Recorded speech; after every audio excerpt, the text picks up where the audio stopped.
Yemen's army has been mobilizing to protect key landmarks. Officials claim to have foiled a major Al-Qaeda terrorism plot. It reportedly is aimed at crippling Yemen's infrastructure, this plot, and destroying strategic ports and the flow of oil. With these latest developments in Yemen and the recent alerts and travel warnings the United States has issued, it's time for some analysis. My next guest is the director of the Homeland Security Policy Institute at George Washington University. Joining me now from Washington, D.C. is Frank Salufo. Thanks for being with us. Thank you, Janet. Now, since 9/11, we've been led to believe in the West, many of us, that our threat from Al-Qaeda is getting smaller. We've taken out so many of the leaders, including Osama bin Laden. How big of a threat is Al-Qaeda still to the West? You know, it's very difficult to quantify in an empirically based way, but what we've actually seen is Al-Qaeda as an organization is metastasized. The threat today comes in various shapes, sizes, and forms, ranging from Al-Qaeda senior leadership, led by Ayman al-Zawahiri, bin Laden's former deputy, to affiliates that we've seen spread out the region, especially in Africa and North Africa. The most active of the affiliates is Al-Qaeda in the Arabian Peninsula, who is allegedly behind the latest plot, and who are allegedly just prevented from an attack on a Canadian-owned energy company. So I think when you look at it ding-dong, while we did kill Osama bin Laden, the witch as a whole is not dead. You've seen the ideology spread, and you've seen the threat metastasize, and you've seen other organizations such as Al-Qaeda in Iraq reemerge, and you're starting to see a big concern in Syria, where you have a number of foreign fighters, Westerners, traveling to fight alongside Al-Qaeda affiliates in Syria, and at some point they return home. Sir, can you foresee a day when this is over, when we get rid of Al-Qaeda altogether and the threat ends?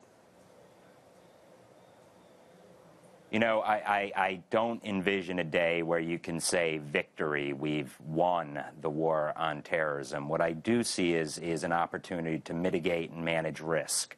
One of the challenges when you're dealing with counterterrorism issues is think of it as suppressive fire. If you pull off the gas pedal and take off a lot of the pressure, you're going to create vacuums in undergoverned spaces that Al-Qaeda and other foreign terrorist organizations can use to train, to recruit, and ultimately to execute and plot attacks. So unless you get around the undergoverned space and the ungoverned space challenge, I can't see it disappear.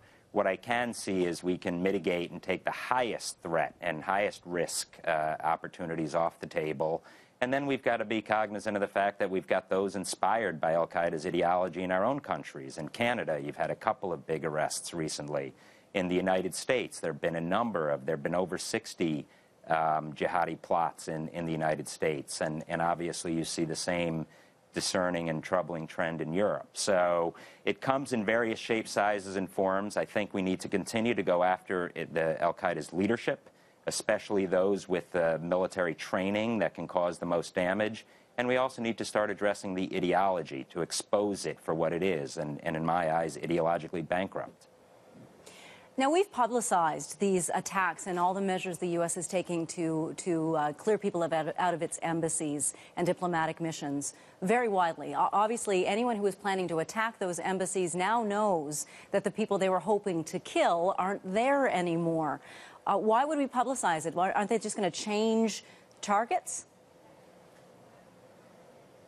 Janet, that's a great question, and it's often a judgment call. I guess that the officials concluded that they had hard and specific intelligence and information, and it was probably pretty far along in the planning and plotting stages that they felt they needed to take action. What they didn't know is the specific targets, according to the media reporting here.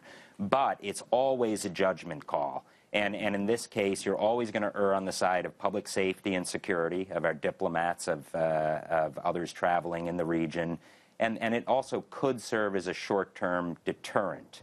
In other words, it could force Al-Qaeda or those behind this particular plot to scramble, to increase the likelihood they make a mistake, to have to communicate with one another, which will then provide additional intelligence and information that we could seize on to not only prevent the plot itself, but prevent the plotters and preempt the plotters. So a lot of various pieces going on. I'm not aware of all the intelligence. At the end of the day, it's a judgment call.